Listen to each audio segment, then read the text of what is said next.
All right, good morning, everyone. It is Monday morning, and this is Waking Up with Waffles, the series where we get up super early in the morning and play video games to make the day just a little bit better. We are going to continue our hunts in a Monster Hunter. Here's hoping, I had to get a new processor, so here's hoping maybe that will help here. So let's find out what happens. I need to hunt, a couple more Arkvelds. I need a Arkveld gem, I think. So we're trying to get the rare gem, and then if you need a few more parts, and we should finally have an endgame build actually put together. Hopefully in time for the new oh, what do you call it? They're launching something new. The first like patch with a couple new monsters and a couple new hunts that should be coming out fairly soon. So hopefully this will get us ready for that. And then once the build is complete, the next thing you always do, of course, is you go and learn a new weapon and start building all over again. So once we've maxed out this build, I think it's time to learn maybe the switch axe or maybe the insect glaive. Like, I've always wanted to be good at the insect glaive, but I can never get good damage on it. So maybe it's time to actually like sit down, focus on it, and learn the insect glaive. So we're gonna maybe get a new weapon once this build is complete, because that's the game, right? You max out your gear and say, okay, well, I'm done here. That's boring. Let's go start a new weapon, start a new hunt, start a new learning something. I did see someone post there was a game called Dauntless. How are the crops? So far we have not gotten what we need, so it is a dry harvest, but we will get it eventually. There was this game called Dauntless that was kind of like a Monster Hunter clone, and it gave you like gauntlets, like fist weapons, and I feel like that is something that is missing from like the Monster Hunter weapons. Like, I wish we would have a fist hand-to-hand kind of weapon so you can go toe-to-toe and punch the monsters. I do feel like that is very much needed. But it's very hard to think of new weapons for Monster Hunter because they do have like a lot of the basics are covered. But a fist weapon is something we definitely don't have. Ooh, he's mad. You remember trying Dauntless on Switch? I believe that like it's officially shutting down its servers now, so like I think that is the end of Dauntless. I'm pretty sure that it is run its course. It wasn't bad, but it just I don't know, it was trying so hard to be Monster Hunter that it didn't have its own identity, I didn't feel. So I just couldn't get into it. So and obviously if they're shutting down servers, other people couldn't either, but it was around for a while, so I wouldn't say that was a failure, but obviously it didn't outlast Monster Hunter. Bastian, hello from Indonesia. Welcome in. Good morning, good morning. Or I guess for you it would be the afternoon. That's kind of why I like streaming early in the morning, is I get all sorts of people from all around the world.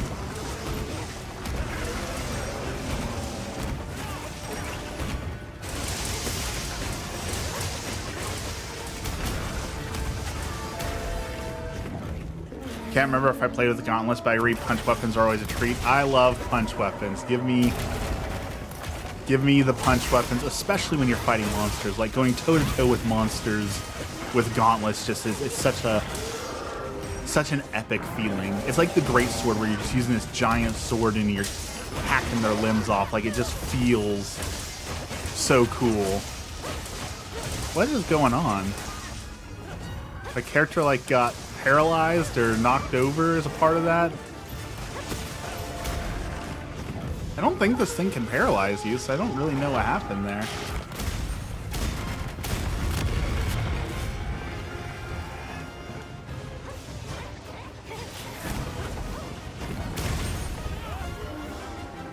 Okay, he's gonna come again, and again. Now's my chance. I also hate when he is on this like ledge, because the gun lance does not do great on ledges. It makes it a little bit harder to do my combos. That's okay. We're making it. We're making this work. We're making this hunt work. We are gonna get that gem, that Arkveld gem. Hopefully, y'all are ready for this Monday, for the start of the work week, and it is almost April already. We're through the first quarter of the year is already done and over with, and for those of you in America, taxes. Your taxes are due. If you haven't done your taxes yet, you make sure you get on it, because we're right there.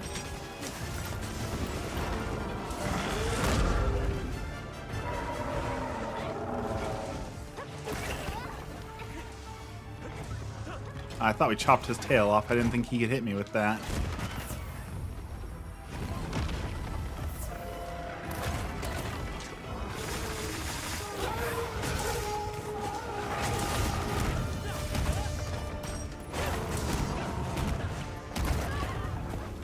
Why are you picking on me, bro? Well, there's a million other people attacking you right now. Why do you keep hitting me with your tail? It feels very rude. As I stab him in the face.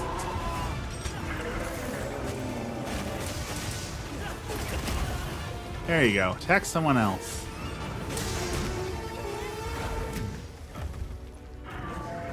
Okay, he's gonna try and do a combo.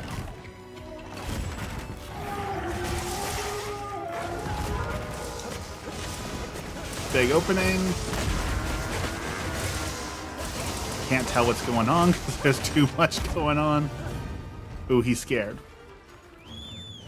All right, this hunt's going pretty well so far. I'd say we're doing pretty good. I've been playing a ton of Atomfall this last weekend, though. I cannot believe how much I enjoy Atomfall. I know it's early in the year, and we still have like Grand Theft Auto 6, and we have Doom the Dark Ages coming.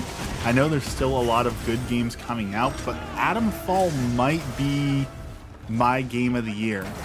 Like, it is that good. If you have not played it, I highly recommend it. I have very little complaints about the game. All the complaints that I do have about the game are all such minor things that you know, I could live without them, live with it. If it never got fixed, it would never bother me. But for like the core gameplay loop, the story is great. The writing is a ton of fun. The exploration is just peak. All the core mechanics in the game are great.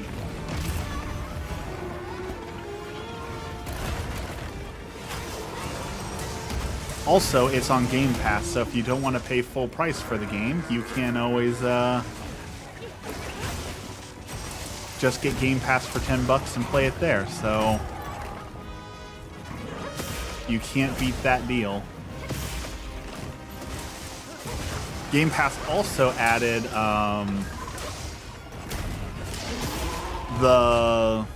what do you call it? The Legacy Collection from Blizzard. So the Lost Vikings 2, RPM Racing, Rock and Roll Racing, all those old games you can now play. And it's, I don't know. I played Lost Vikings with my brother a lot. Good morning, Jackson. What's up? So like the Lost Vikings has like that nostalgia for me because I played it with my brother, but I went back and started playing it just to experience it again, and I don't really think it's that great of a game. Like, it's a puzzle game, but the puzzles are so simple that it's hard. Like, is it really a puzzle game? I just felt like I was going through the motions. I didn't ever feel like, I have to think about this puzzle, or I've really got to try and solve this. It was just like, okay, well, this requires this character, so swap over to this character. This requires this character, so swap back to this character. This requires this character to move over to this. Like, it didn't really feel like too much of a puzzle. So the nostalgia was there, but I don't know. I can't really say that I enjoyed it.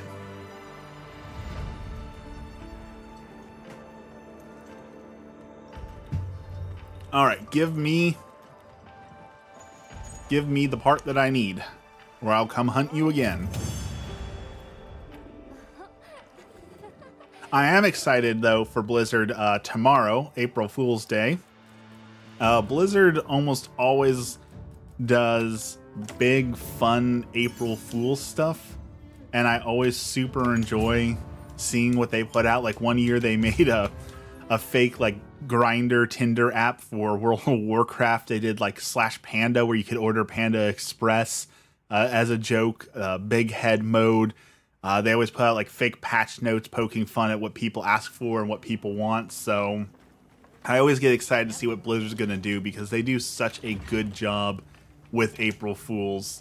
That's always a lot of fun just to wake up and see, okay, what did they put out? What's new?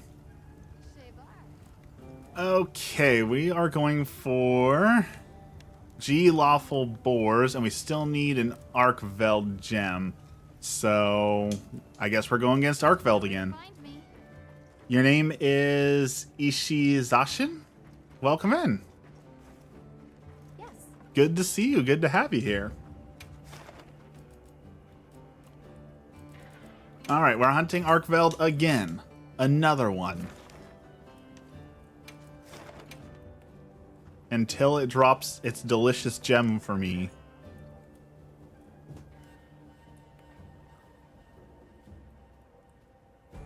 Maybe.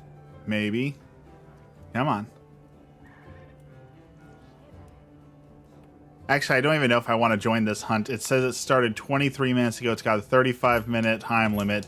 That person's close to failing, so let's avoid joining a failing quest. Don't. All right, let's refresh.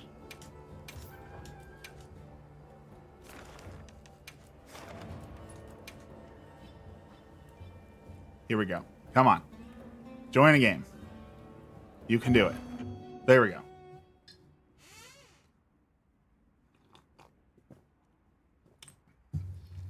Do you know you can make the frozen swordfish greatsword in the game by catching 15 spear fins? I did not know that. I have done almost no fishing.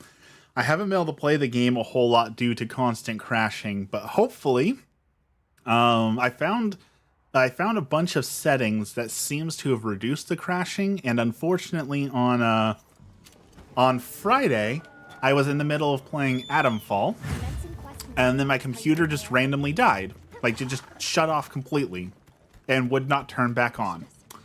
And that was awful. So I took it to a computer repair place because it kept, like, the motherboard has a little warning light on it and was flashing that my CPU had a problem with it. And I know a little bit about computers, but I am nowhere fit to actually, like, repair a PC. So I took it to a real PC place and I said, it's flashing this light. You know, I tried pulling all the RAM to see if any of the RAM was broken. It wasn't that. You know, I tried the off and on, tried rebooting, tried putting in all the power cables, make sure that they're all tight and nothing happened there, and just nothing would work. So I was like, it's broken. I don't have the skills to fix this. Tell me what's wrong. So hired them. They spent about an hour looking at it, and they called me like, hey, so bad news. Your CPU is completely dead. Like, it's dead. So that was a $600 fix to get my PC back up and running to be able to stream today, so that kind of sucked. But hopefully, if my CPU died, usually they don't just like die in one blow, right? Usually there's a lead up to it, and so maybe some of the computer problems and crashing was due to my CPU on the fritz. So I'm hoping between the other fixes I've put in and a new CPU that there will be no more crashing, which will allow me to finally play this game more consistently and finish my endgame build. But we will see. Only time will tell.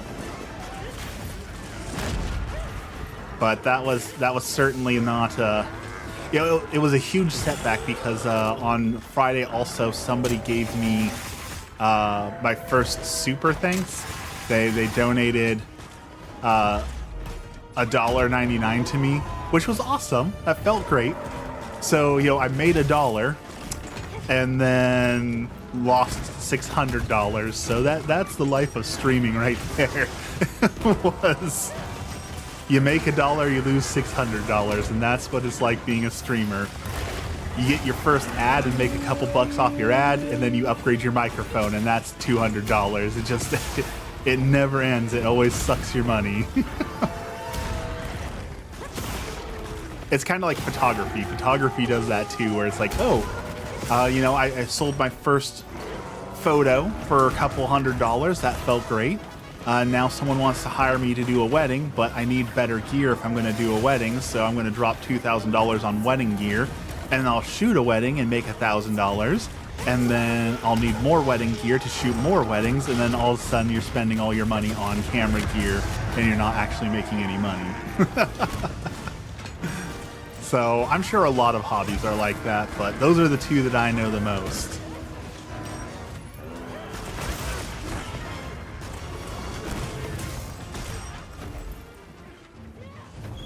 I also got a new sound system since I was already buying computer parts. I got the SteelSeries Arena 7 with a subwoofer, and holy cow, I did not realize like how much of sound I was missing out on by not having a subwoofer. This thing rocks so hard. Super enjoy it. Have you tried updating your BIOS and drivers? I update mine quite often. It could be a reason for hardware strain. Yes, I updated my BIOS on my motherboard about 3 months ago, which was kind of a pain, but it's a little bit less of a pain now that they have like the update flash BIOS USB pin drive place. Like, definitely easier than it was back in the day. So I did update my BIOS. It is the most current BIOS.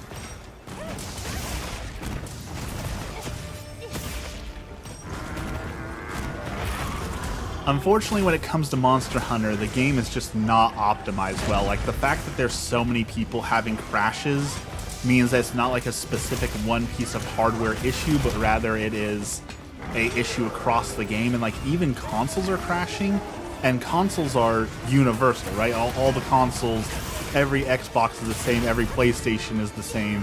So if even those are having crashing issues, you know they've messed something up pretty bad.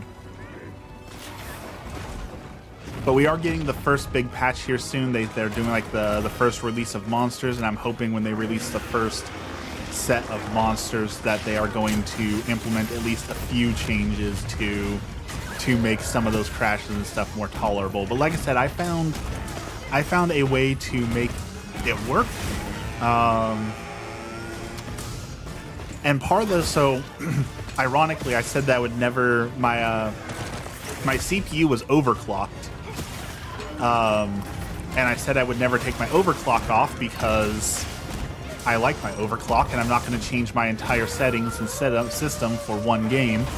But I guess now my overclock has been taken off since the other one, you know, burned out, and now I've got a brand new card that's stocked, so maybe that will fix some of the problems too. So I guess it made me remove my overclock one way or another, so...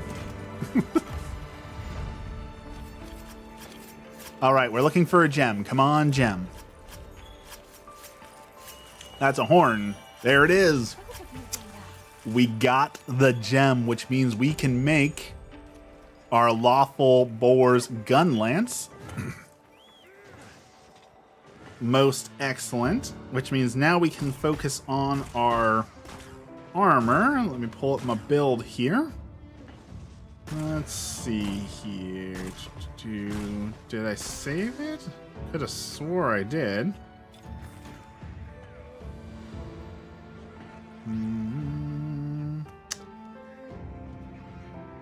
There we go.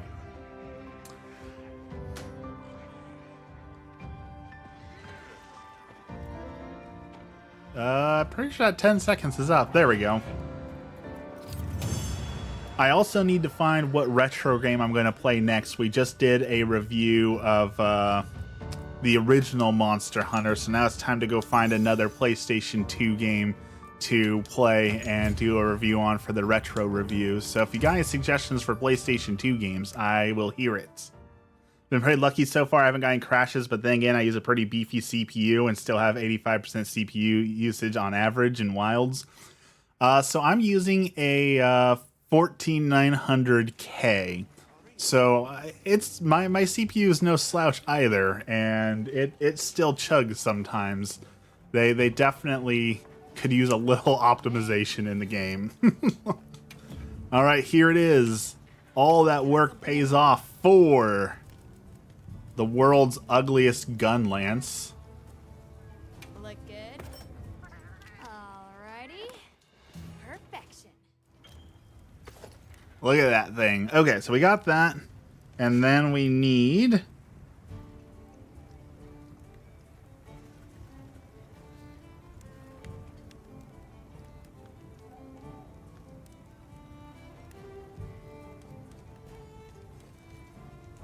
We are going to go to Forge Armor Upgrade, and we want to build some... Who is it? Not Arkveld. We are looking for... Vespoids, Kutus... Nope. Rompopados. We're close. We need the ebony armor. Guardian ebony. Here we go. This is what we need to build for the burst ability. You should try Rune Factory 3 for PS2. I actually love the Rune Factory series. So that's not a bad idea. I do love Rune Factory. Actually, I saw a rumor we're getting another Rune Factory here soon, aren't we? A new Rune Factory is going to be coming out pretty soon.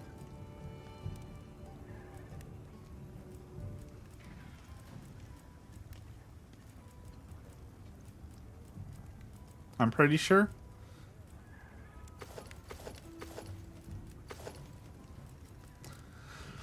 All right, let's see. Do we want... Which one of these armors do we want? Do we want slots or do we want... So we get earplugs, divine blessing. We want slots, so... Super. Look good. Alrighty. Perfection. You on a seafood diet? I am working on my diet very hard. I actually just hit my lowest weight that I have been in a long time at 285. Obviously, I still have some work to go, so I'm still working on losing weight, but we're making progress, making a lot of progress actually. It's been a journey. It's been a very hard journey, honestly. Food is definitely one of my big weaknesses, so I've been working hard on that one. All right, so we need to hunt some more Guardian Ebonies.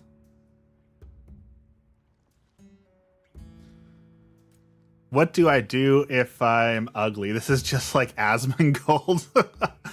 Ouch, that one cuts deep. Asmongold, I don't watch Asmongold, but I've heard a lot about his fans and seen a lot of what he does, and can't say that I approve of most of that. Morning, Dexter. How's it going? I don't know how I feel about Guardians of Zuma since I'm more fan of in-depth farming mechanics. I do prefer the farming mechanics, but it's been a while since I played a Rune Factory, so the other game I really want to go back and play is Robopon. It was an old Game Boy game that is a Pokemon clone, and I remember really loving it. I kind of want to go back and experience it again. All right, so we need to make sure that we get the right decorations in here, so let's go grab the old ones out of my thing here. You feel like crap, you're trying to avoid a panic attack, you know, today has not been a bad morning, but I have been having a lot of struggles with anxiety and panic attacks myself lately, so I definitely understand where you are coming from with that, so I'm sorry you're having to deal with that. It is the worst. Hopefully it will subside. I've never actually tried this, but I've heard that if you try something really sour, apparently sour stuff will really knock that right out of you. So Maybe try something sour. Maybe that'll help you. I don't know much about Asmongold and his ilk, so I couldn't tell you anything about Asmongold or his groups or peoples or anything like that. So let's see, shockproof. Yes, we need shockproof gem. Let's see. Where is my... Here's my skills. We need a guard gem. Counter-strike gem if we can find it. Dex, can you flex your mod powers and give a little timeout to 0? Can you flex those skills? Where is my skills here? Is this Black Desert? This is Monster Hunter Wilds. I did play Black Desert when it came out. It wasn't a bad game. Like, it looked beautiful, looked really great, but I don't know. It just seemed like such a huge... What's the word for it? Like, it required so much time and effort and farming and money that it just didn't seem worth it to actually like play the game, because it didn't seem that it wanted you to play the game and enjoy it. It just wanted you to farm and farm and farm and farm. So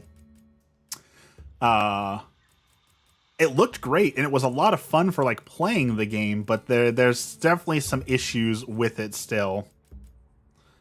Black Desert Online made me poor. That's what I'm saying. Like the game asks a lot of you time-wise and money-wise, and I don't have the time to invest in that game consistently to actually like be anything. And like when I play a game, obviously I want to be good at the game and do good in the game. So I would like to be good at the game. And a game that requires that much to be good just ain't worth it to me, so...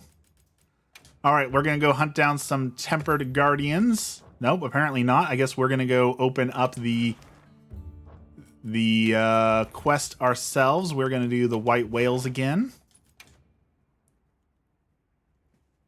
It looks fun, though. It does look fun. Like, playing a Black Desert Online with the warrior class was the most fun I've ever had as like a melee class in an MMO. Like the amount you ran around, the amount of damage you did, the on-screen effects were absolutely great.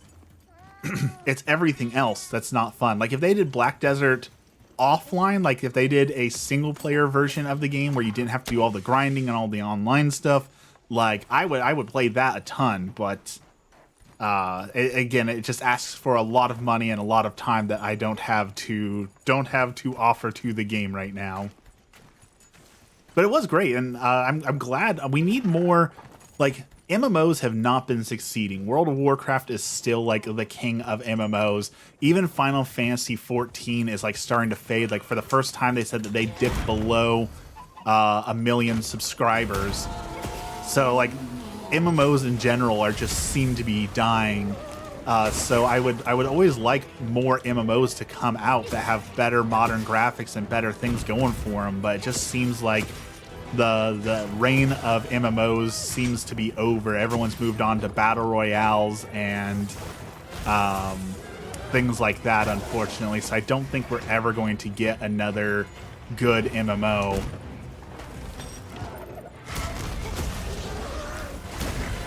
Ooh, they weren't kidding. This lance does some damage. That shelling effect.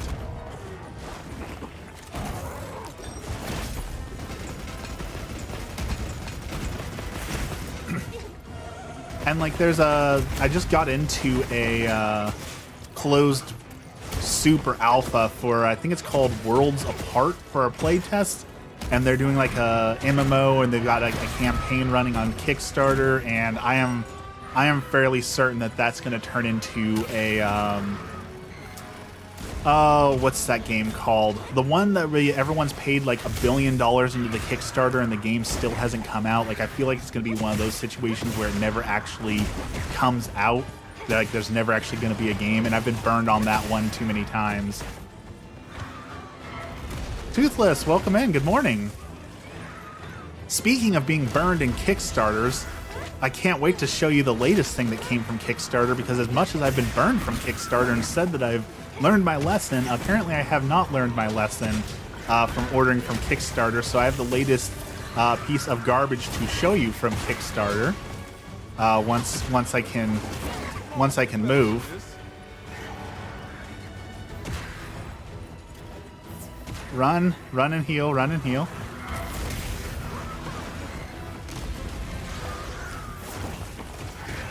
Ooh, he big mad.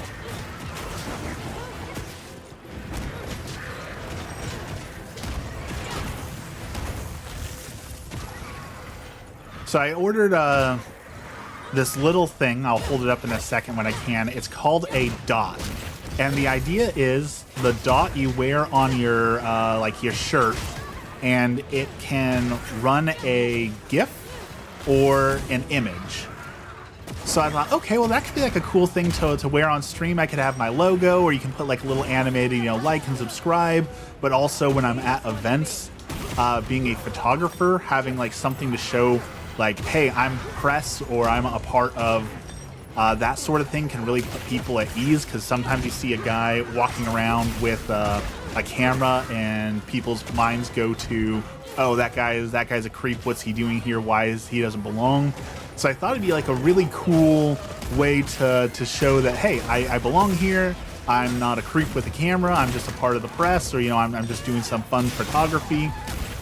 And they shipped it, which is cool. It actually came, so like, hey, the Kickstarter didn't scam me. It exists, but they didn't launch the app for it. So I have the physical device, but the physical device doesn't work without an app, and they said that they haven't gotten the app to work yet.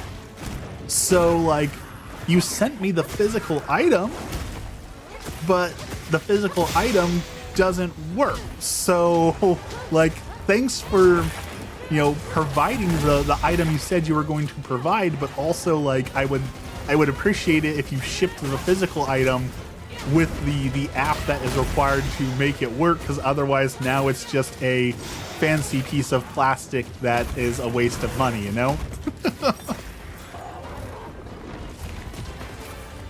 I also kickstarted, because I hate myself apparently, a camera that I can't wait to come. It is called a pixel-less camera. So in the world of photography, the more megapixels you have, essentially the more image data that is captured. So when you have like a 20 megapixel camera, after you start to zoom in a little bit, you'll lose a lot of quality because there's not enough megapixels for what you're zooming into. So having more megapixels means that when you need to like zoom in and crop a photo, you don't lose quality. It's very cool.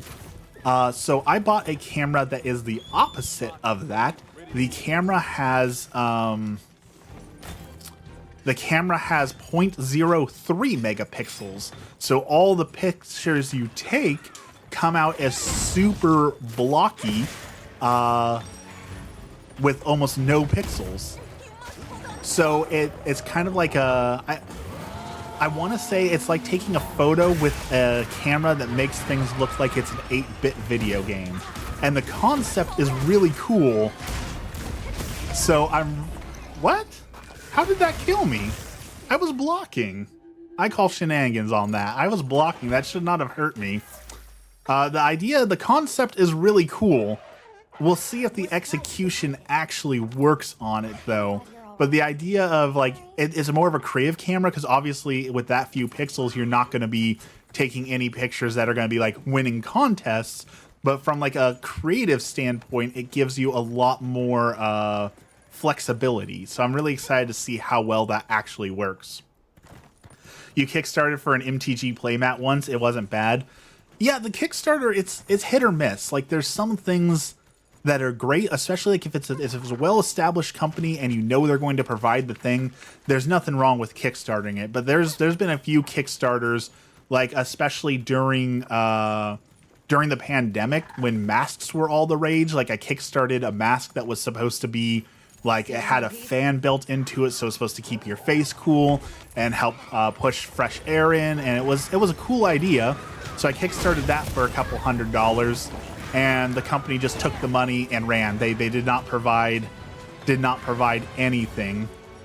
And then there was a boxing game that was a physical boxing game that was supposed to be like a help you lose weight, play video games. Like, okay, that's kind of a cool concept. I kickstarted that in 2020, and they finally actually delivered it in 2025. So it took them 5 years, but they did deliver it, and it was absolutely cheap quality, awful, some of the worst I've ever seen. So I've been burned a few times. Ah, it's too slow to grab the trank bombs. What are we hunting? We are hunting Guardian Autogarans to turn him into my armor set to go with my gun lance. This guy gives us the burst capability, which is super good with the gun lance. So we are trying to max out our burst capabilities.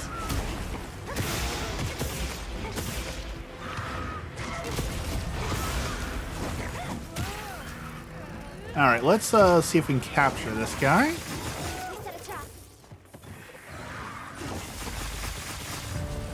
Nice, got him.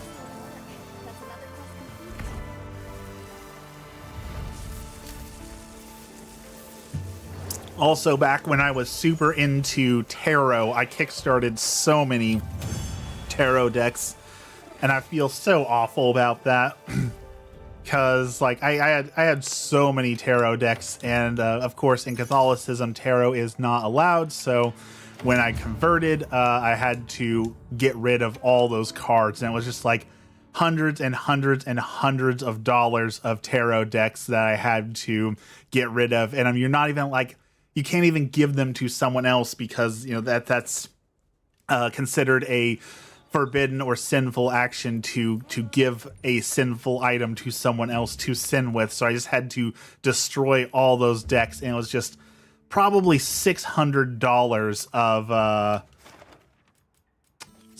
tarot decks. Super cringy and awful for me to have to throw all that out, but live and learn, I guess. Do I main gun lance? Yeah, gun lance is my main for now. Basically, I try and master a weapon, and then I just jump over to the next weapon. So I'll play with the weapon. I'll get an endgame build for the weapon, and then once I feel that I've got like good footing on it, then I swap to the next weapon. That way I can learn all the weapons. Burst isn't that great for gun lance. You know, there's not... Honestly, there's not a ton of great skills for the gun lance. Basically, you need artillery, which is like the only must-have magazine in artillery. And then anything outside of that is just kind of icing on the cake. But burst does impact your shells damage, which is, if you're doing a shelling build like I'm doing, that is, I guess, the only thing that matters. What's up? I hear people say this is easier to get into for players who have not gotten into other Monster Hunter series. Is that true? I would definitely say Wilds is the most accessible Monster Hunter by far, for sure. There is a Switch game that is pretty good too, Monster Hunter Rise, but that game has a couple really cool mechanics that give you a lot of invincibility frames that when you master those, you'll feel like a monster hunting just monster. But those were only exclusive to that game, so like learning those skills won't carry over into any other Monster Hunter. Whereas Monster Hunter Wilds, I feel like if you master this game, you'll have the good basics down. It's got a good tutorial. It's good all around. So yes, if you haven't played any Monster Hunter before, Wilds is definitely a good place to start. If you're unsure, like I don't think I'll have fun with it, you can also get Monster Hunter Worlds. It's usually on sale for pretty cheap, and it's basically the same idea of a game. So if you are like really on the fence and unsure, I would say get Monster Hunter Worlds, since you can usually pick it up for like $5 or $10. But Wilds is by far the best Monster Hunter. I played a few of the old ones, but never gave them a chance. Yeah, Wilds is a must-buy. This doesn't really compare to the old games so much in a lot of ways. In fact, I just put a video up on my channel where I went back and played the original Monster Hunter 2, and or no, the original Monster Hunter on PlayStation 2, excuse me. And they're completely different games. Like, the idea is still there, but in the old Monster Hunters, it was a lot of like prep work. You're going out, you're going and finding your potions to craft your potions. You're taking your time to prepare for all that. In the more modern Monster Hunters, it's just hunting monsters. You don't have to do all the prep work. It just takes you from monster to monster, so it's a lot more action. It's a lot faster. I like that.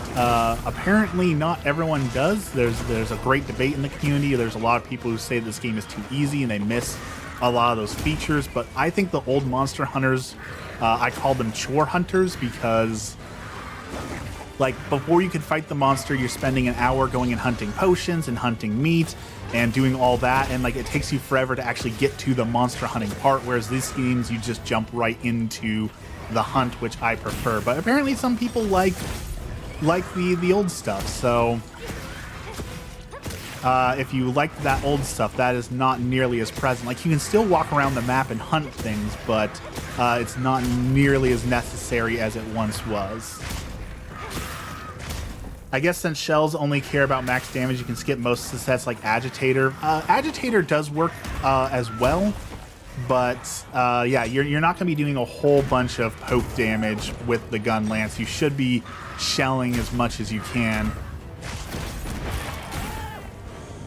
and then saving up for the big boom, like that.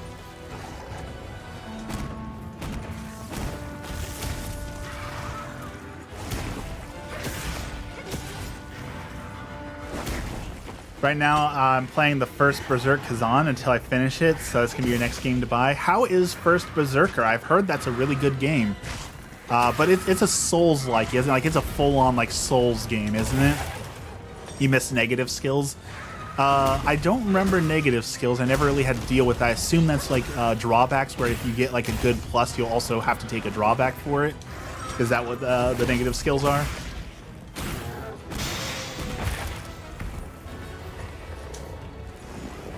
Good night.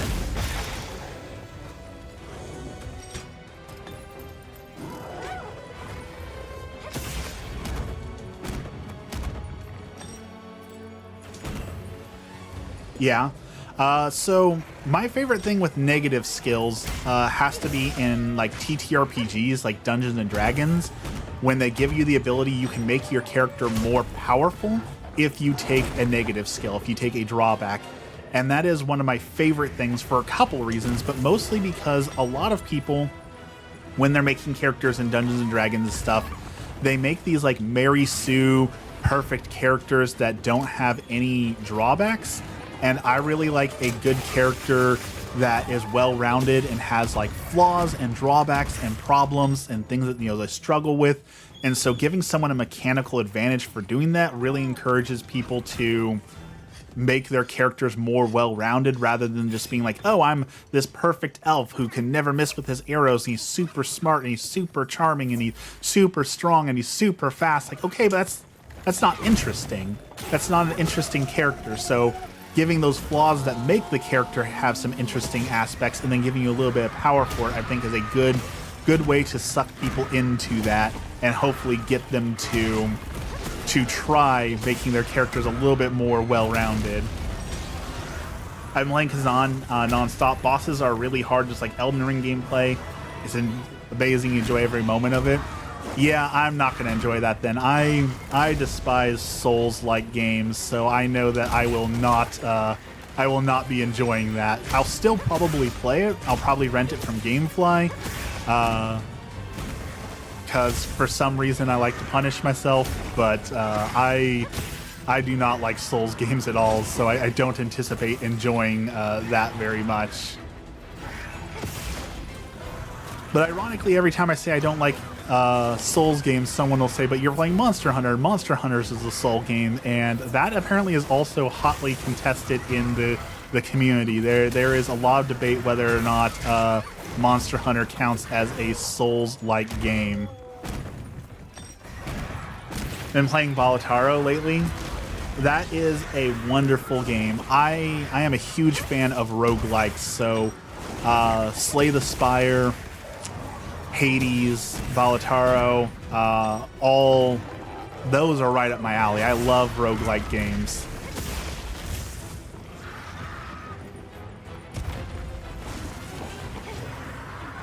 You feel like it's missing something? You know, I feel that way too, but mostly it's because for me it's skill issue. I am not good at the game. I don't understand how to make like the combo decks. So for me, what feels like it's missing is like those awesome moments where you feel like you're this unstoppable monster because you know, the stars have aligned and you've gotten a perfect build and you've made it far enough to use that perfect build. Like, I can't figure out how to get one of those builds that generates infinite money or just runs and runs and runs. So yeah, Bolotaro is a card game. It's a roguelike card game. I'm terrible at Souls games, but the only Souls game I've ever beaten is Bloodborne and Dark Souls 3. I have heard non-stop praise of Bloodborne. I want to get into Bloodborne. Like, the atmosphere of it is great, but again, I suck at Souls-like. I hate Souls-like, so I'll never get to enjoy that game to its fullest. All right, let's capture this dude. Come here. Come here, dog. Yes. Good. Down he goes. In Monster Hunter Gen and 3 skills, only activated if you got 10 points in armor skills, but it wasn't possible at negative points. You gotta be at negative 10, you get the negative version of the skill. That's kind of cool.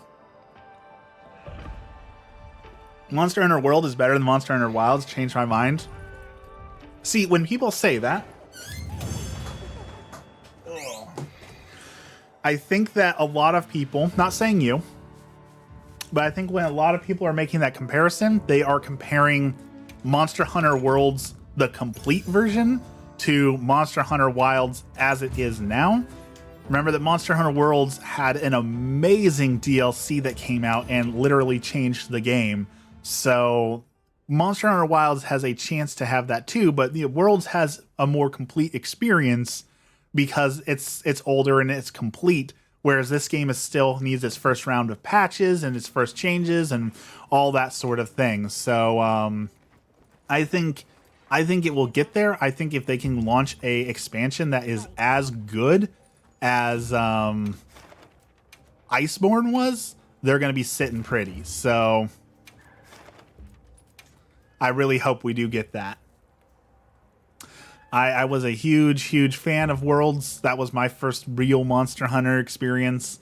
And I love Wilds just as much. So, but Iceborne was an amazing DLC. They did a great job with Iceborne.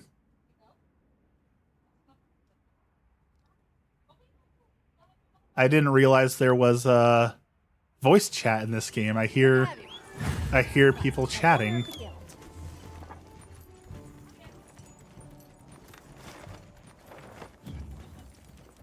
Let's turn that off. I didn't realize that could happen.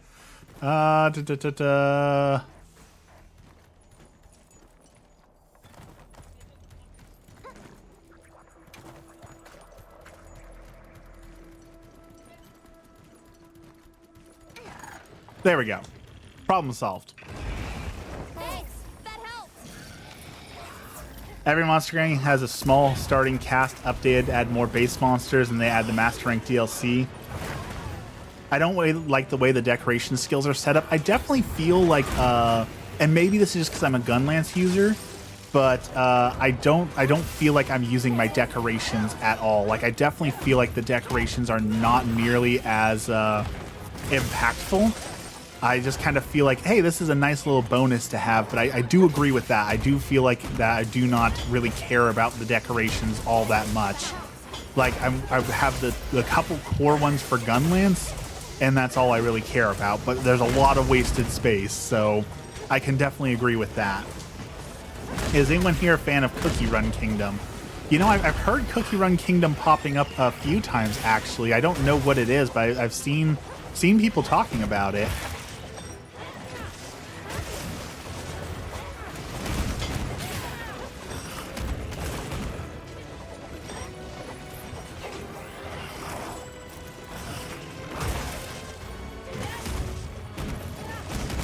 Alright, let's shell this guy a few times.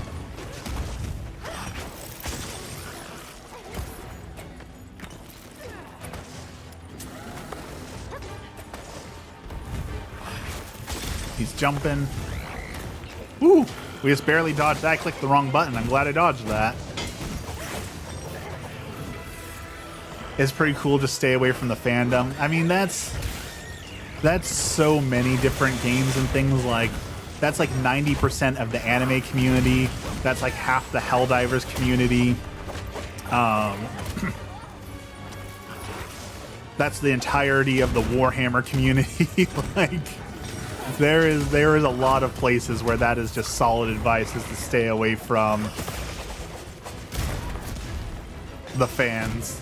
High rank, low rank always feel clunky. Yeah, I'm excited for the master hunts. Definitely excited for when we get master hunts.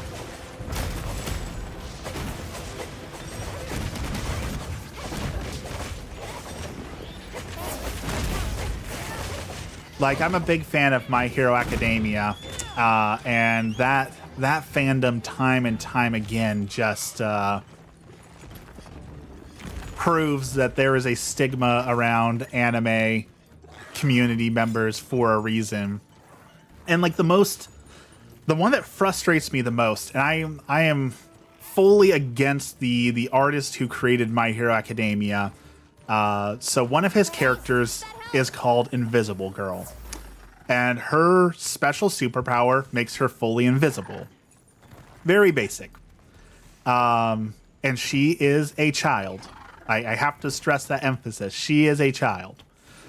In order for her power to activate, she has to be fully nude. Which, okay, that's how you made her, but you didn't have to make her that way. Why did you have to make a child be naked? Like, you are the creator of the series. Like, you could just make that not.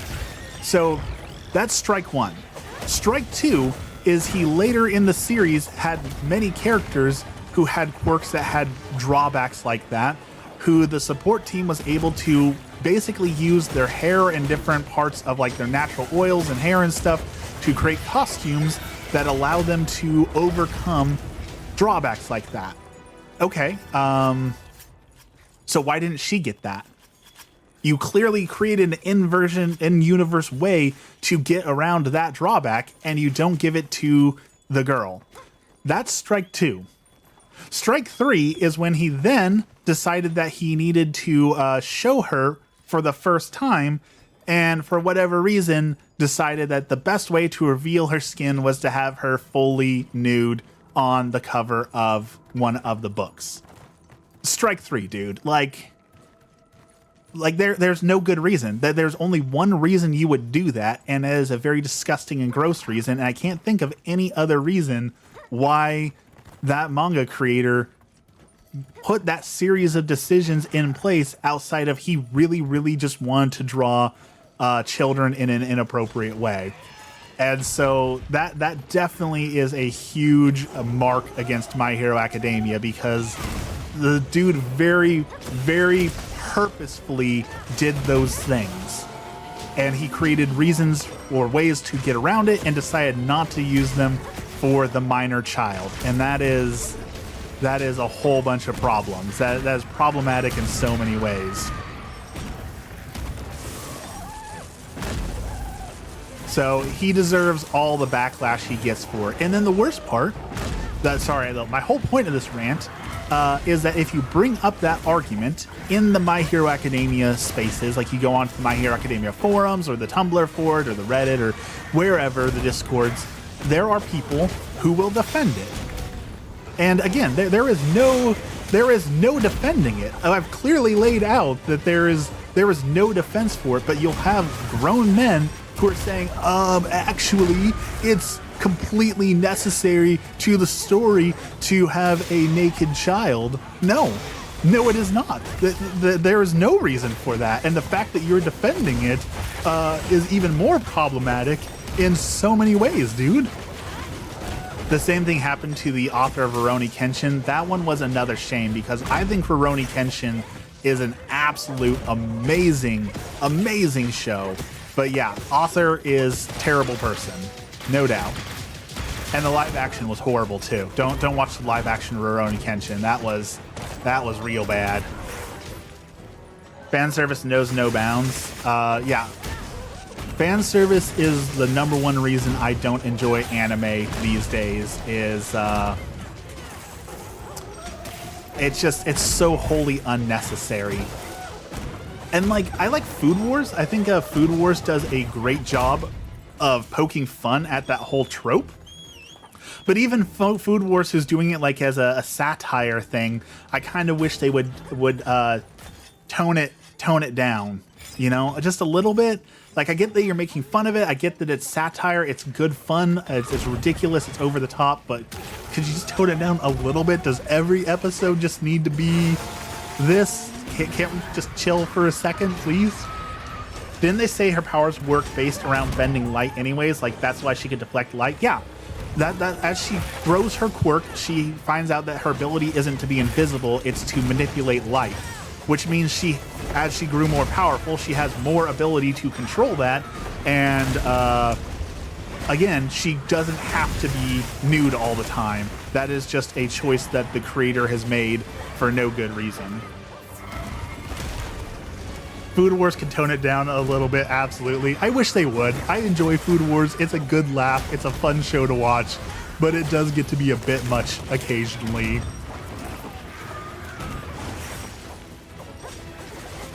I really want to see Freyren. Everyone's been saying that Freyren is like the anime of the year. That's the best anime that's come out in a long time. And I've heard that it's not too bad on the fan service side either. So I'm kind of excited to see Freyren. I have not gotten to see that at all. Exactly. There's no reason. There's no excuse. Like Mirio, whose ability caused his clothes to fall off, the support team was like, oh, we can make clothes from your hair that completely negate that ability. So why'd you give it to the random dude who has that now, but you can't give it to Invisible Girl? Like, you created an in-universe excuse. Use it. It's there.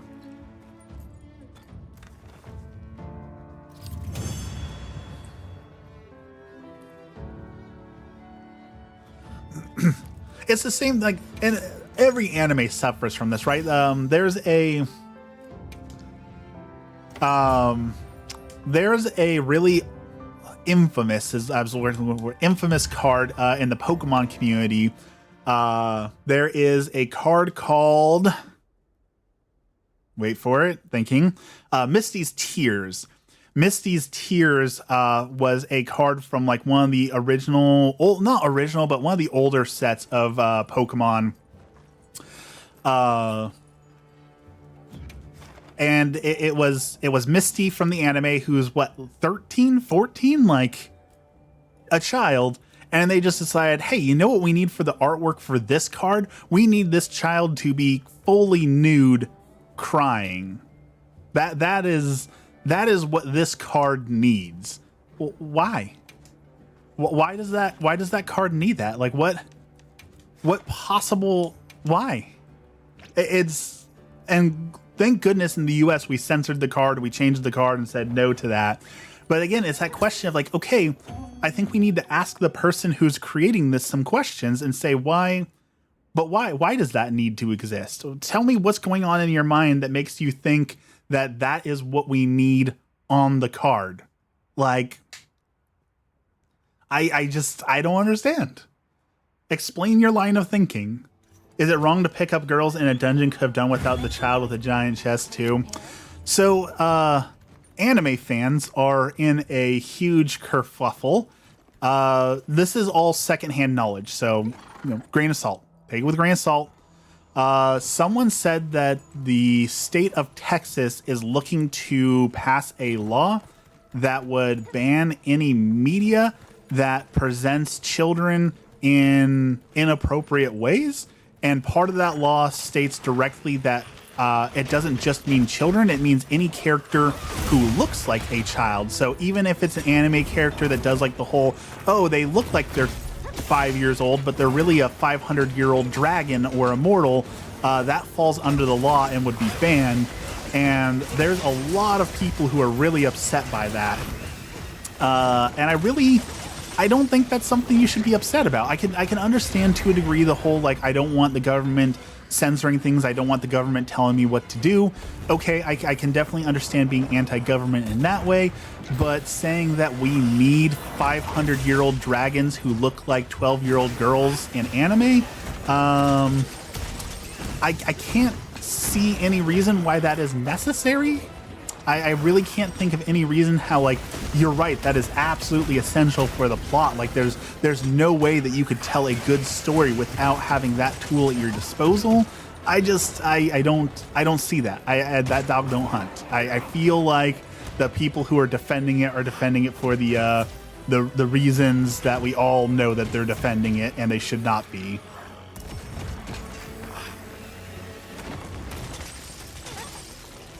I definitely agree. I would definitely agree that we need some laws that put an end to that sort of thing, but I also understand that laws are very tricky, and that if you create a law that is too broad, then it causes other problems. So I understand that it is a delicate and hard conversation to have, and I understand that there is no perfect solution. The problem is, a lot of people say, well, there's no perfect solution, so rather than finding a solution, we're just not going to do anything about it because we can't find a perfect solution. I would much rather we have a solution that's not great, but at least fixes some of the problem, than say, well, we can't fix it entirely, so there's no point in doing anything, you know? I'd like to do something.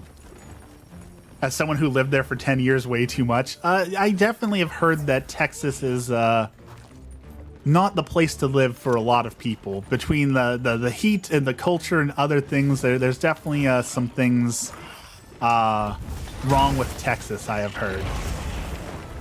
But I've never actually lived there, so that could just be, you know, the internet being the internet.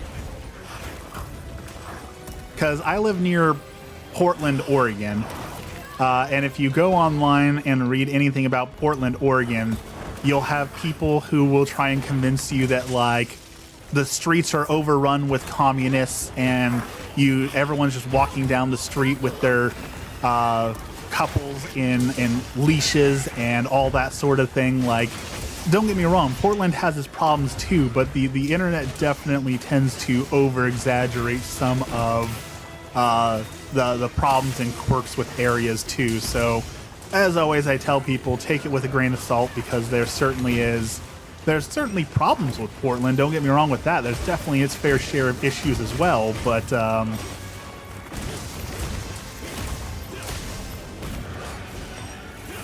there's nothing wrong with the yeehaw state.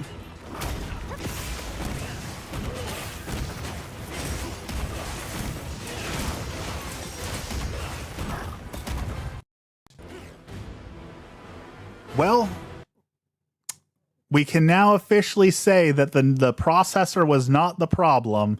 The game is still crashing even with a brand new processor. So as I figured, it's not my PC. It is Monster Hunter that is flawed.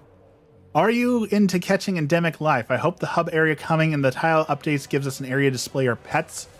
I haven't done it much in this game. In the original Monster Hunter Worlds, I did everything in that game. I caught every fish. I caught every endemic life. I took every picture.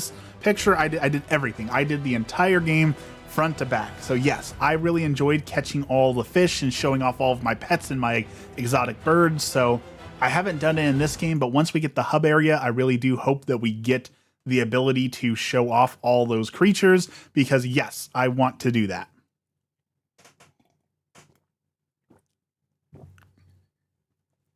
I moved to Massachusetts to get away from the same Texans. Not going to go specifics and bash anyone, but Texas has way more problems than I wanted to live with. Used to live in St. John's area. I got chased by a kid holding a needle back when I was in the 4th grade. I mean, there's going to be problems anywhere you go, right? Like, that's not specific to Texas or any one state. You're always going to have, especially children, are always going to have those sort of issues. Bubble, good morning, Bubble. You joined just in time for the crash. We are going to reset and hopefully get back in. I can't get into Monster Hunter after playing Wild Hearts. Wild Heart with the crazy magic tech. See, I couldn't get into Wild Hearts at all. I just could not enjoy Wild Hearts. I wanted to. I wanted to enjoy it so bad, but I could not. Something about it just didn't click for me. Come on, game. Reset. Let's get back in there. Another thing I want to talk about today, though, I watched the movie Flow, which has won all sorts of awards. It is a completely like silent film. None of the characters talk. It's about a cat going on a journey. And I am prepared to say it is one of the greatest movies ever made, and it has personally become my favorite movie of all time. In first place, we have Law Abiding Citizen. In second place, we had The Watchmen. Blown out of the water. Flow is one of the most powerful and good stories, beautiful pieces of cinema, great piece of artwork, great sound, everything about it. It is a must-see movie. Yes. If you have not already, please spend the $4 to rent Flow or get HBO Max to watch it. It is that good. It is an amazing story. And one of the things that I love most about it as a piece of art is that how you have lived your life will give you a lens, and how you view that film through that lens will greatly change your experience with the movie, because it's so open to interpretation that, like, me watching it with a Catholic religious lens is different than someone watching it from like an atheist lens, someone watching it with like a Buddhist lens. Like there are so many different interpretations that you could have when you see it. And that was the best part about it, right? A good piece of art makes you think. A good piece of art can be interpreted and can be applied in different ways. And honestly, I think as if I was to put it as like a Catholic movie, it is not a Catholic movie. I don't believe the people who made it are religious at all. I don't know for a fact.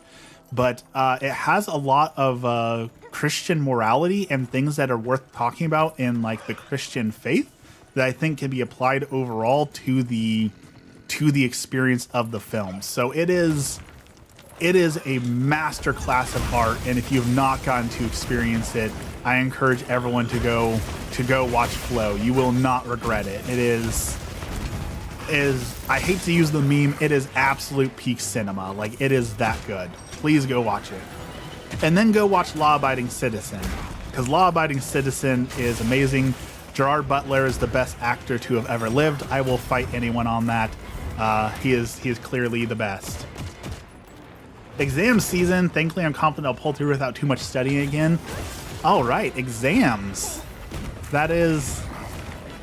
So I didn't get much of the college experience. I couldn't go to college right after school because I could not afford it, and I did not have FAFSA available to me, so I simply had no way to go to college. So when I finally did go to college, I went to like a cheap diploma mill online. So I never got like the cram session sort of college experience. I do wish I did though. Not that it sounds fun, but it kind of does sound fun.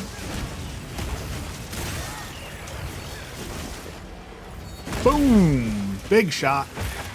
Again, another one.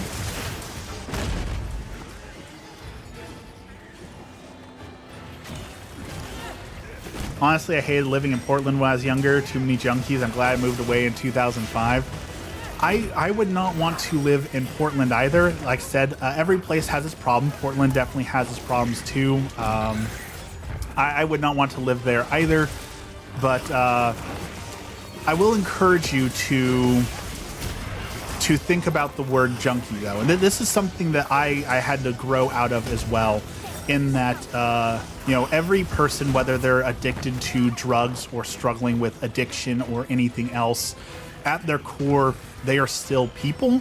and referring to them as junkies will dehumanize them, and we should avoid dehumanizing any person because every person is a person and every person's life has value. So I would encourage you to think about that word choice, just because yes, they may have addiction, yes, they may have problems, but that doesn't make them less valuable as a person. They may have struggles, they may not be contributing to society in the same way that other people are, but they still intrinsically have value because they are a child of God, and everything that God has made has value. So just the thought of the day. And I get it, that's hard. That was the world that I grew up in, and thinking people were lazy or junkies or just drug addicts. But I've really tried to grow empathy to see that they are victims of addiction, and that yes, they may have made a choice to use those drugs, but there's also so many factors that can go into someone making those choices, whether that be the way that they've lived their life, or circumstances are out of their control, or pain management, or so many different things that I encourage people to think about that, because again, that person is a person that God has said, I want to create that person. And because God see fit to create that person, that must mean that they have value, that they have purpose, that they have dignity, and we should treat them as our brothers and sisters in Christ who need help and try not to dehumanize them. Like Horton, a person is a person no matter how small, or in this case, high. It's definitely a complicated subject, but empathy is something I have worked very hard on trying to grow, because I was not a empathetic person at all for a large period of my life, and I have a lot of regret around that. I have said and thought and done a great many of things that I wish I had not done, and a part of my wanting to create this stream, to create this community that I've always wanted to create, was to one, preach the gospel, but also pass on those things of like, hey, I made these mistakes, I have these regrets, so that you don't have to have them yourself. How do you feel about dark humor? I actually find it pretty funny. I don't know why. I don't have a problem with dark humor, but I have a problem with people who don't understand what dark humor is, and teenagers are especially bad about this, where they'll just come out and say things like, I'm going to pick up that baby and I'm going to throw them against the wall. And you say, that's a horrible thing. Why would you say that? You just don't get it. It's dark humor. That's not dark humor. Dark humor comes from like gallows humors, where it's when you're facing like your inevitable death and you're trying to make light of it. Dark humor isn't just saying shocking and terrible things, or that I'm gonna go push that old lady down the stairs. That's not dark humor. That's just you being a jerk and saying shocking things. That there is a big difference between good gallows dark humor and just being a jerk or saying things for shock value. I don't know, getting mugged at 12 and being chased by kids holding needles at 8 made me think that perhaps not every person has value. That's something we'd have to disagree about. I mean, that is something that is one of my big struggles, through my fault. That has been my struggle with coming with Catholicism, is God says every person has value. And God is God. I can't much argue with God, but there are some days when I walk through Costco and say, do all these people have value? The people who are standing around blocking the entire aisle, all the people that are like, if you've seen any of the videos of Costco lately, where when they have a Pokemon restock, people are literally punching children, pushing them down to get Pokemon cards. Like, are you sure, God, those people have value? But God says yes. God says yes, you are wrong. They have value. And so I put my trust in that, me being the flawed and dumb human that I am, versus God being the all-knowing infinite. He probably is more right than me, so I will just take trust in God knows what he is doing and is probably right where I am probably wrong. So that is often the when I struggle with teachings like that, that is often the way I will have to frame it, is that I am just a flawed human, so chances are I am wrong. And more times than not, I am right in that I am wrong, if that makes sense. Although I'm only 13, I didn't think of dark humor as simply saying horrible things. I mean, where's the humor in hurting? Exactly, that's what I'm saying. That's not what dark humor is, but there are a lot of people who feel like that's all dark humor is saying shocking and terrible things. And that's the kind of thing I can't get behind. But again, I'm saying that as someone who went through that phase and said those stupid and terrible things and hurt a lot of people online, because when I was 13, 14, 15, I thought trolling was the most fun thing you could do. So I would spend hours on the internet trolling people and saying stupid things to get their goat and frustrating people because I thought it was the coolest thing you could do. And so I say these things not as I'm a holier than thou, I'm preaching to you to be a better person. I'm saying them as a person who made those mistakes and did those stupid things and has regret over it and wishes that I had been a better person when I was a teenager.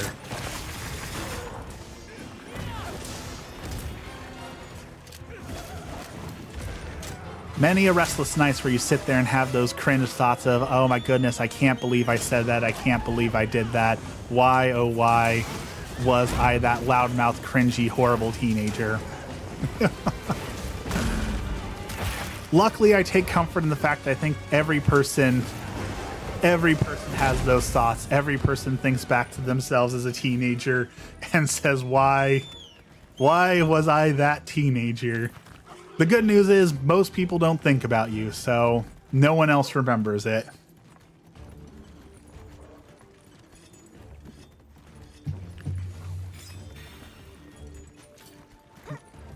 But I found myself in the confession booth not long ago for that exact thing, where I was like, maybe not every person has value. And I had to say, you know, I know that I'm wrong, and I know I'm wrong in thinking that, and I need to go before God and confess that horrible thought I had. But I definitely understand the frustration with people and seeing the way they act and the horrible things that they do, and how can all these people have value when all they do is these terrible, terrible things. I grew up in a Jehovah's Witness family. They teach that we all start with value, but we are all born guilty, given the freedom of choice. People, by God, all decide whether we are worthy. Oh, Jehovah's Witness, that is a hard topic. Oh wait, I can't put this guy to sleep yet. I have some Jehovah's Witnesses in my family as well.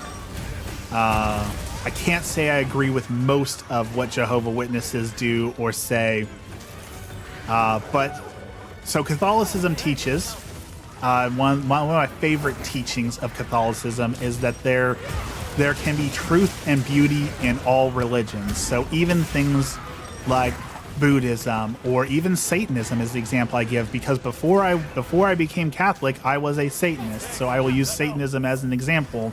There is beauty and truth in all religions. And even something like Satanism has some things of value that can be brought forth that align with God. I'm not saying that Satanism is right. I'm not saying that they hold the truth, but there are some things that they teach that are compatible with God. So the same thing can be said for Jehovah's Witness, right? They may not have the truth, they may not be accurate in all ways, but there are some things that they may teach or have that are beautiful and good. I'm not of the faith, since I don't agree with all their practices. I think you'll find, I'll talk from Catholicism, since that's the lens I view my world through, is Catholicism. I think you'll very rarely find a Catholic who agrees with absolutely everything within the Catholic faith, but you will find most Catholics are willing to say, I don't necessarily agree with this, but I understand that if God says this, then it must be good for me. And if we can humble ourselves and do that, we are on a much better path. It is hard. It is very hard to humble ourselves and say, I don't always know what's best. It's difficult, but it is rewarding. even though I can relate every school year, I have a single different personality, and I look back on myself and think, why was I like that? You know, it feels like I'm a different person every year. That is completely normal, Ceramic. I think every teenager has that. I'm going to go to school, new me this year. But technically, Satanism isn't devil worship, correct? Depends. There are two schools of Satanism. Let me drink water really quick.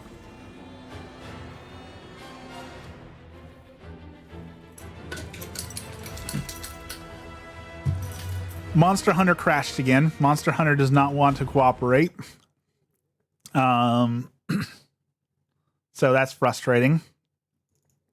So there are two forms of Satanism. There is theistic and atheistic Satanism. Atheistic Satanism is the most common form of Satanism. That is what the Satanic Temple, the Church of Satan, does, in which they are a political group that attempts to show hypocrisy through political action. They do not believe in the devil. They do not believe in Christianity. Therefore, they do not believe in Satan as the Christian Bible puts it. Rather, they use Satanism as a vehicle to protest against religion. So if you are an atheistic Satanism, then no, you don't believe in the literal devil. You're not worshiping the literal devil. You are instead using it as a political vehicle. There is theistic Satanism, and that is what I was. I was a theistic Satan.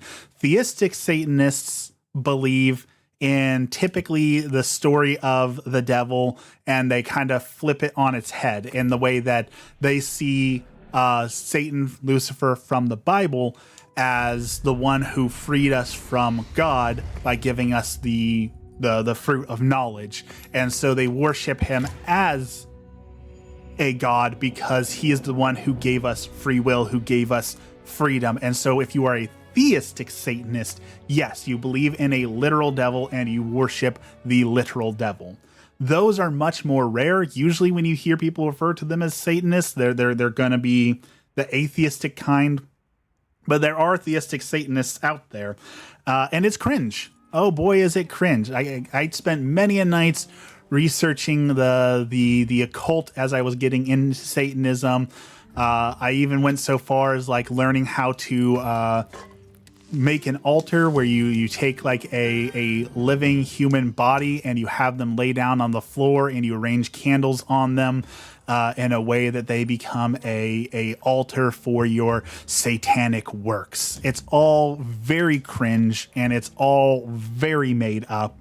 But just because it's made up doesn't mean that it's harmful. And this is where, like when we talk about the atheistic Satanists, they may not be worshiping the devil literally, but some of the things that they do oppose God. And so they may not have this worship of the devil in the way that you worship God, where you're praying. However, your actions are worshiping the devil, whether or not you mean to or not. And what I mean by that is the things that we do, especially like in Catholicism, it's good to pray. It's good to love God. It's good to say you love God. It's good to do all those things, right? However, it is more good to show with our actions our love for God. Faith without works is dead. That's in the Bible. One of my favorite phrases, but I can't quote off the top of my head which verse that is. But what it means is that we need to show not that we love God just through what we say, but also through what we do. And so when you have atheistic Satanists who are doing these things, their actions are a form of worship, whether they like it or not. And that is where you run into the issues where, yes, they may not actually literally worship the devil.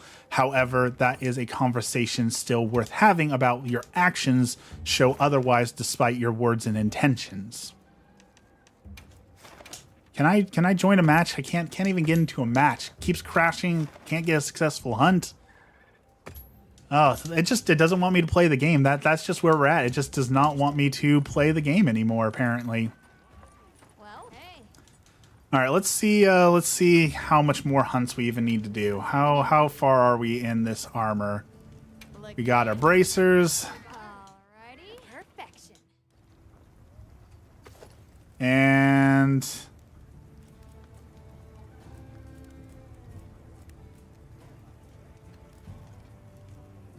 Let's see. Let me check. What do we need on our... It says we need to build this one. Ready to work. Alrighty. Perfection. And then...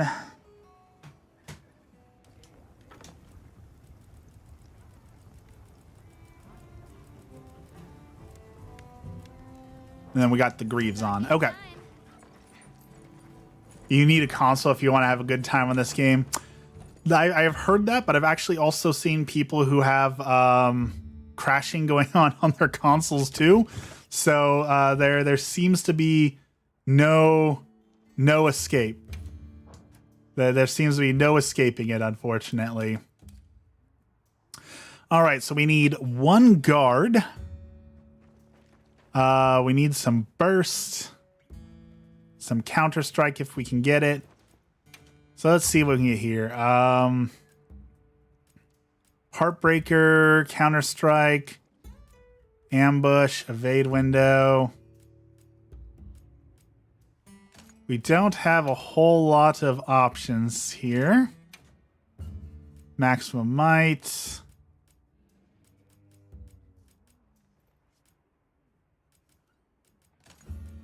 Grab the earplugs. Yeah, the decorations aren't great this time around. Now let's look at our wait, we need to get our items set up. There we go. Okay. We have our meal. Equipment appearance. Let's see. Now that we've got almost a full set of Guardian, we should be able to put that on. Now we need leggings that aren't awful. That almost matches. That's close. One major thing I disagree with in the Jehovah's Witness faith is the no foreign body parts, blood transfusion. All lives are sacred, but they're willing to sit idly by as their loved ones die. That is definitely a disagreement I have with them as well. I definitely do not like the no blood transfusions for basically the same exact reason as you've said. Let's see. What happens if I...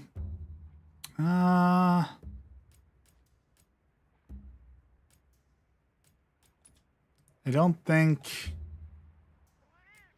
those shorts aren't working well. I need better pants. Yeah, we need to go find some pants that will match my build a little bit better here. However, well, let's give it one more try. I'm about done for the day. It's time for me to go get ready for work here soon. Let's try one more time to do a hunt. If we can fight one of these guys just one-on-one, we should have enough time to take one more down. Let's just start our own hunt, I guess. And then it's time to go get to work. Eating the carnivore diet for 8 days. I've actually known a few people who've done the carnivore diet, and I know at least one person who actually lost a lot of weight using the carnivore diet. I can't personally recommend it because I've never done it, but I have seen some people who've gotten results from the carnivore diet. So I'm on the opposite of the carnivore diet. I am doing vegetarianism right now, and that has definitely worked for me. I don't know if I'm going to use the Ogdegaran legs. I haven't seen it, but we're gonna try it. We need something that matches. I hope I get there. Weight loss is a big, long journey, and for many people, myself included, it is not a destination. I don't think I will ever get to a point where I don't have to diet and watch my weight. I think my entire life will be watching what I eat and thinking about calories and all that, simply because I struggle with food. And if I don't do that, then it's very easy for me to gain weight and overeat. So, you know, I don't think of it as a destination. There's certainly a weight I want to get to, but it is a constant daily journey for me rather than a destination to get to and be done with. I wish it weren't so. I definitely wish that I did not struggle with food. Like, listening to people talk on TikTok about this, like, apparently some people, I'm one of those people, like, all you can think about is food. Like, your day is ruled by food. And there are some people who are typically don't struggle with food, who don't have that line of thinking. Like, they can eat a granola bar and then their body is just like, okay, we're done. We don't need to think about food anymore. Like, you're good until your next meal. That doesn't happen for me. I am constantly thinking about food, and that is why I struggle with food, because my body is always saying you should eat more food. Whether I just ate, they'll say, hey, that was a great meal. We should think about that food you just ate. Whether it be that I'm fasting, it's like, hey, you're fasting, we need to put food in your body.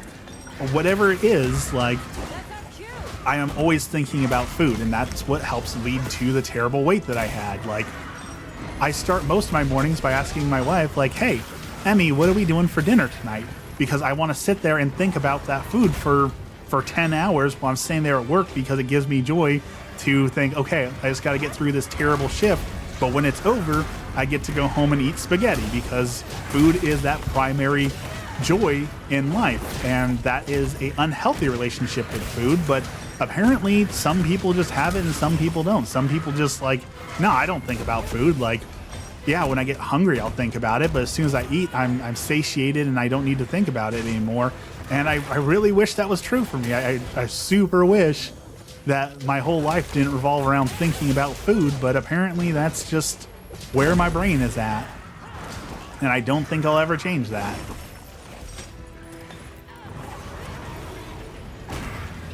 So you learn to deal with it. And fasting has greatly helped my relationship with food and my relationship with so many other things. Being able to tell your body no to something that it needs helps to build your willpower to say no to everything. So I am a huge advocate of fasting. Of course, I'm not a doctor, so talk to your physician first. I can't give medical advice, but fasting has definitely been a key to finding some freedom from food and a little bit more self-control in my life. So if you can, highly recommend it. Fasting is hard, but worth it.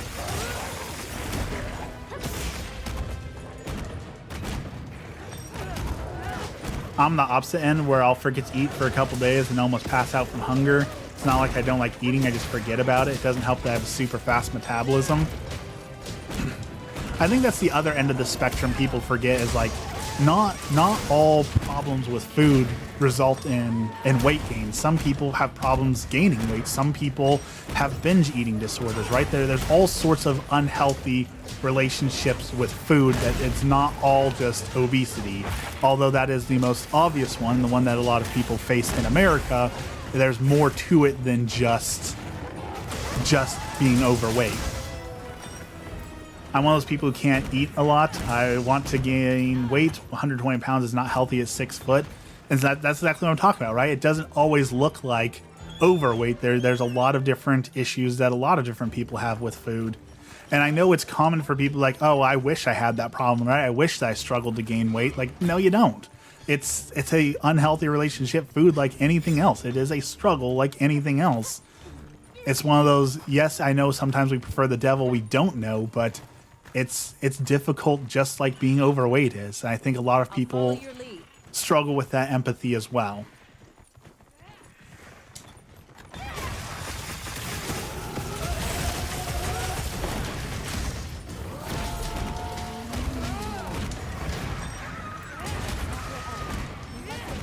That being said, I hope this is the year that I finally hit. My doctor wants me around 220. He says 220 is the good weight for me. So I think a more realistic weight for me is around 230, 240, because I am just a little bit bigger. I don't think I'll ever change that.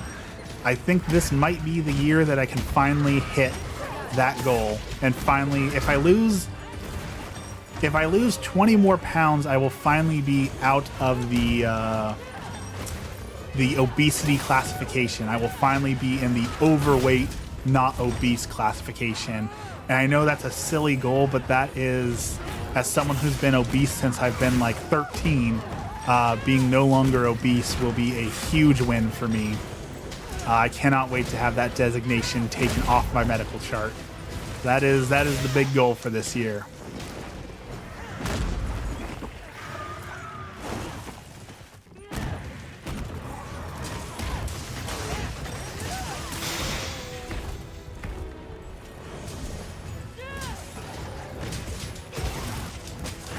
All right, thank you for hanging out, Andrew. Have a great day. Thanks for hopping by and chatting. Hope to see you next time. We'll be streaming next on Wednesday, so we'll see you then.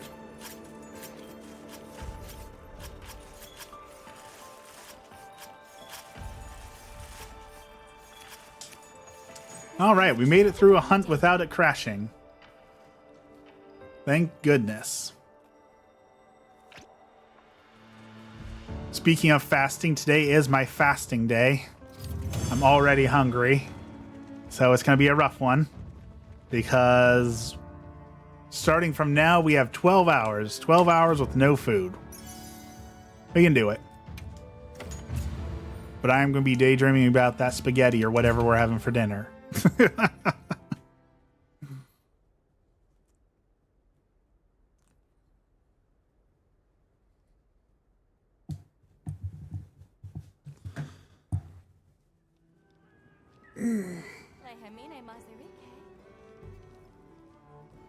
Oh. All right. It is time to go do chores and get ready for work. So, as always, let's end with our prayer. In the name of the Father, the Son, and the Holy Spirit. Our Father, who art in heaven, hallowed be thy name. Thy kingdom come, thy will be done on earth as it is in heaven.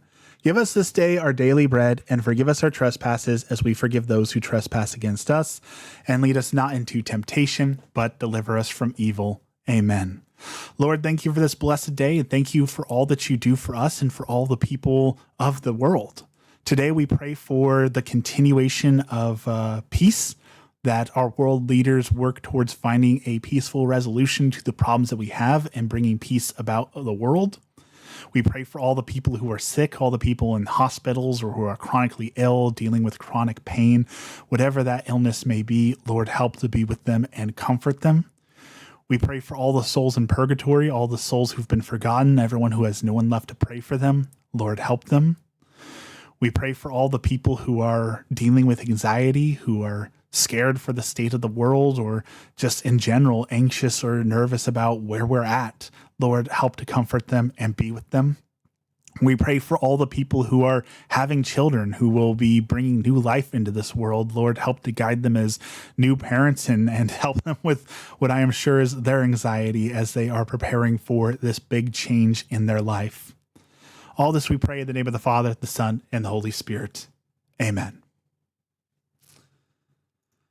All right, everyone. Thank you for joining me today. Like I said, we will be back at it on Wednesday morning. No water either. No, I drink plenty of water when I'm fasting. I do not fast from water. I drink lots of water, but no food until dinner time tonight. So hopefully that goes well, but I am already hungry, so it is going to be a challenge. I appreciate you all hanging out with me. I appreciate you all chatting with me. It is the highlight of my day, and I will see you all again soon on Wednesday morning when we do this all again. Thank you for joining, and have a blessed day.